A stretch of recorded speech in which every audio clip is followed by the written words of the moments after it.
Was the world geography known to the ancient Indians thousands of years ago? Does the Ramayan, the ancient Indian epic Ramayan, mention a route to South America?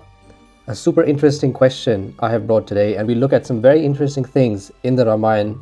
So the Ramayan is a very famous epic of India, in the history of India. Let's find out what the Ramayan is. Ramayan is basically a story of a prince in India called Prince Rama, who is a prince in the city of Ayodhya. He's supposed to become king, but because of family intrigue, he gets sent to a forest for 13 years as an exile. And he lives there with his wife, the princess Sita, and his brother Lakshman. And in the forest, when he's living, his wife, who is very charming and beautiful, she gets kidnapped by another king who is very evil and who wants to marry her because he thinks that she's beautiful. So he basically, then Prince Rama gathers an army and he goes searching for his wife, and he finds her, and then there's a huge war between Rama and the other king. It's the king Ravana, and they fight, and in the end Rama wins and he comes back home with his wife, and ultimately they go back to their kingdom in Ayodhya and he becomes the king.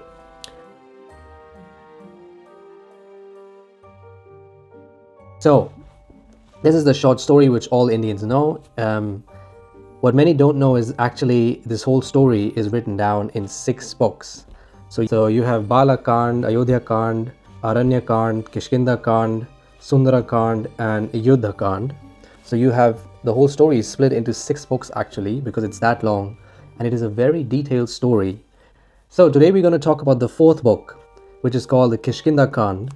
In this book, now this is when the princess has already been kidnapped in the forest, and Rama has found people who will help him. He's found a monkey king called Sugriv, who has other monkeys with him, and these monkeys will help him find his wife. Many scholars assume that basically these monkey people were just forest people who were living in the forest, and because they lived in the forest, maybe they were a bit rough, they looked a bit rough, looked very strong, so they ended up being described as monkey people because they could also climb easily on trees and other things, but that they were actually people, human beings who lived in the forest. King, the leader, was Sugriv, and he asked him for help, and Sugriv sends search parties to all 4 sides of the globe. He sends a search party to the north, to the south, to the east, and to the west, because she has to be somewhere. So he basically sends them to all the places in the world. That's what he claims. He claims that he's seen all the places and he knows all the places. Now today we're going to talk about the search party which is sent to the east. So I will show you screenshots from the Ramayan which describe this search. I have used screenshots from the Valmiki Ramayan because that's the original Ramayan version. There are many other Ramayans, but this is the original one. So in verse 17, so here he describes, basically he's giving instructions to his team to go to the eastern direction. Something very interesting we come up here. He says, you strive hard in the island of Java, which will be splendorous with 7 kingdoms. So he's talking about an island called Java or Java. If you look to the east of India, remember their search started in Kishkinda, which was the capital of Sugriv. Kishkinda, this is where Kishkinda is located in India. And so you look east, this is where they have to go. He's describing an island called Java. Well, this could obviously be the island of Java in Indonesia, which is still called Java today. Nobody knows why it's called Java, but Java or Java means barley in Sanskrit.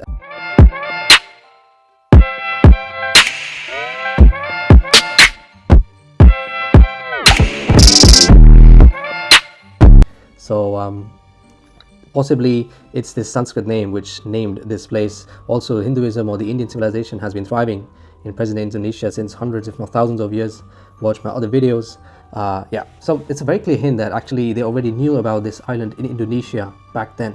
So next thing he talks about is from there on going to the disastrous ocean named Lohita, Red Ocean. For its red waters are red. There you see the colossal tree Kuta Shalmali. This island is called Shalmali Dweep, Shalmali Island, because of this tree. So he's describing a huge island. First of all, Shalmali is cotton.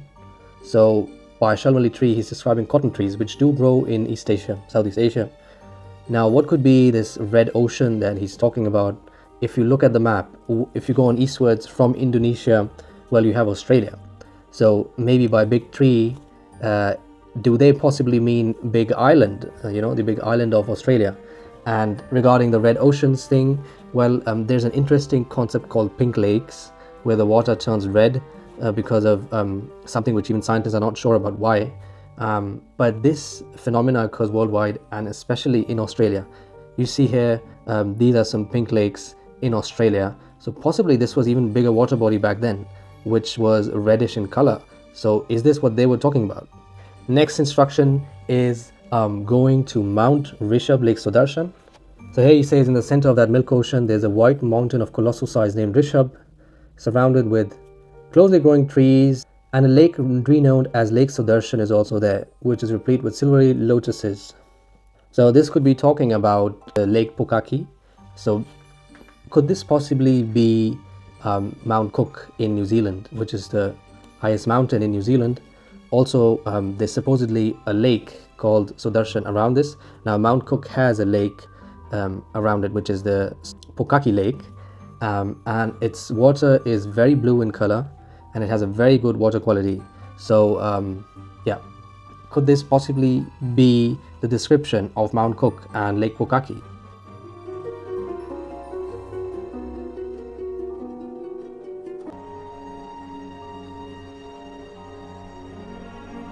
So technically, the search party has now reached present day New Zealand, possibly, right? I mean, these are all guesses. We don't know. We're just looking at the map. But it gets really interesting from here.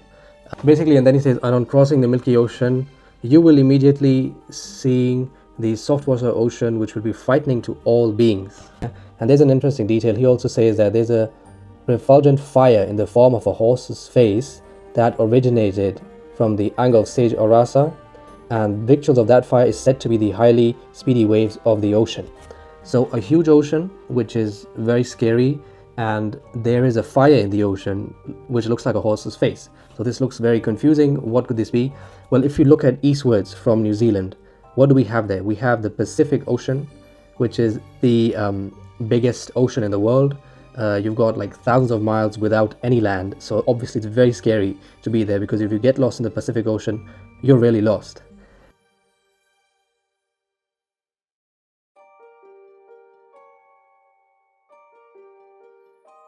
So, but what is he talking about, the fire? What fire is there in the ocean?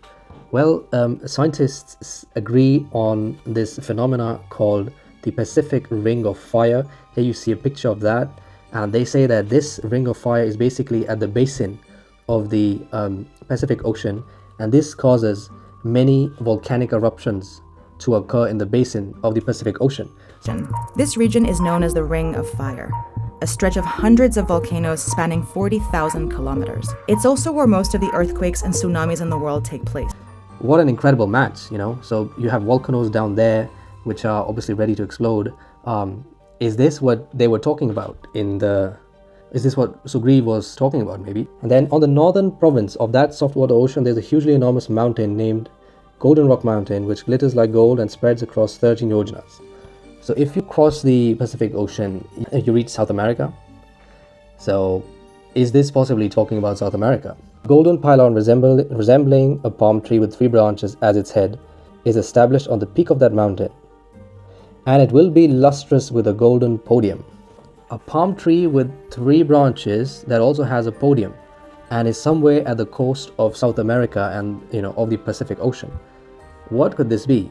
Well, what if I told you there is something called Paracas candelabra? It is basically a trident which has been carved into a mountain in Peru, and it's right at the coast of the Pacific Ocean. It has 3 branches, right? And it also has a podium, and it is golden. It is on a golden mountain. It is quite big, actually. It's 128 meters high and 74 meters wide.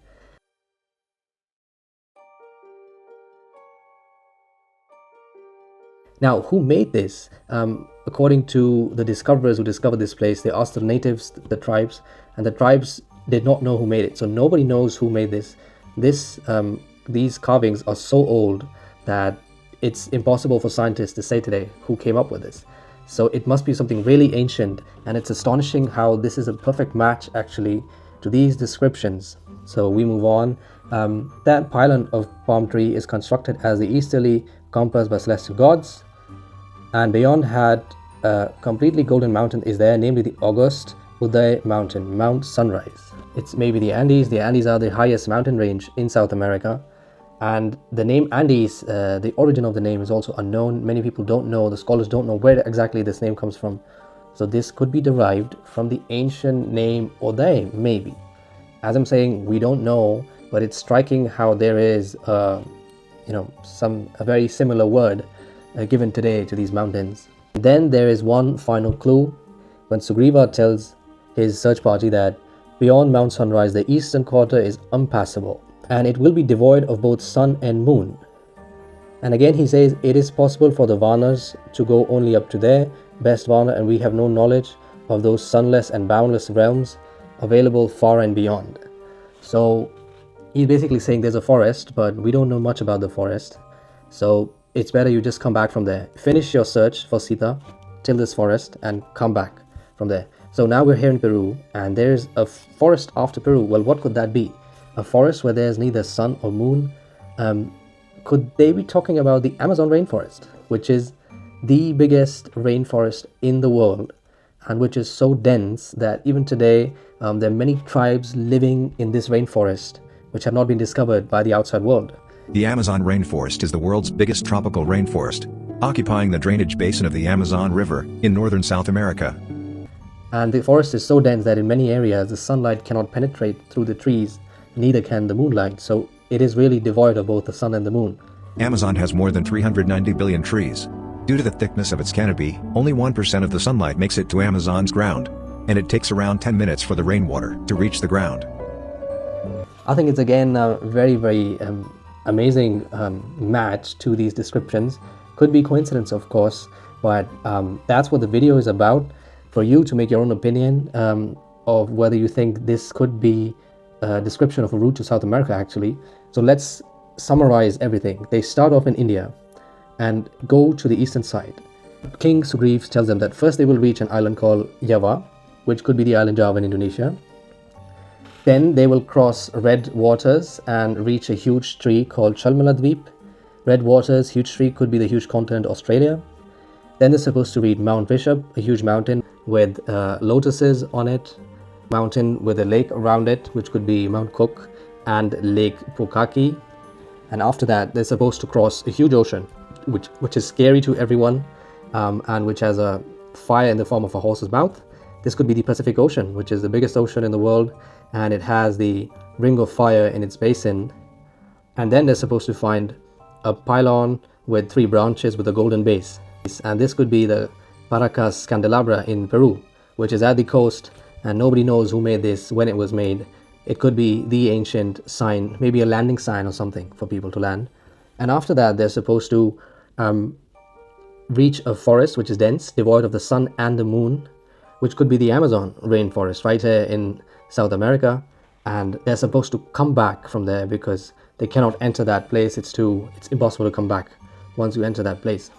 So what do you think about this? I think it's amazing how it's a great match actually to real geographical descriptions. They also travel to the north side, the south and the eastern side, and there's also a lot of scientific debate on whether some of the descriptions were correct. Maybe I'll make a video on them also, but I think this is just the eastern side is very exciting.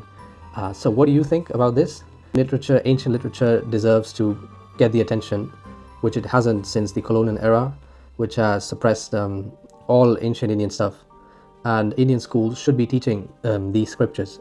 There's much more to Ramayan than just this small story. There are many plots and subplots which are very interesting, but people don't know about them.